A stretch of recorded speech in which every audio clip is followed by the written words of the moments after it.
My truth and my experience has been I have to jump higher. I have to show up earlier. I have to be the first person to turn off the light and the last person to turn off the light. I have to make sure that every number is correct and every T is crossed and every die is dotted.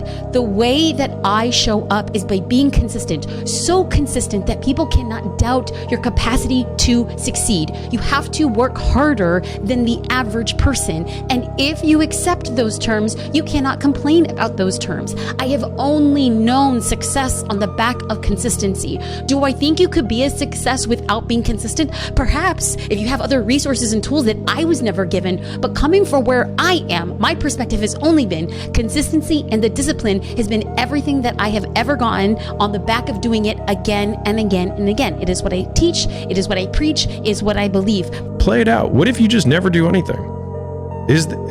Maybe some people just need to stop dreaming. Maybe they need to accept their current reality and actually enjoy it. Because there's a lot of people when they're 70 and 80 and they didn't do their dreams. And if they went back, they didn't do anything, but that whole time they were dissatisfied because they didn't try.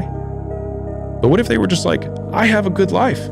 I have a wife who loves me. I've got some kids. I have a job that I don't mind it, pays the bills. I mean, if you go back 500 years, there wasn't people like, man, this is my passion. He's like, dude, I'm just rowing a boat across a ferry, and that's what I do, and that's what my dad did and his dad did.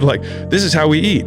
And so we have these idealized versions of purpose that I think Instagram and all this stuff kind of make terrible. But I think there's a lot of honor in work, period. And I think a lot of people fool themselves by thinking that what they do for some reason is not honorable. And I think a lot of it is the internal versus external scorecard of I was saying what I said earlier about I believe these things to be true about the universe or the world. But a lot of those are what do I believe about myself? Which is I can choose to do work in this way, which then I can derive joy from. So if I'm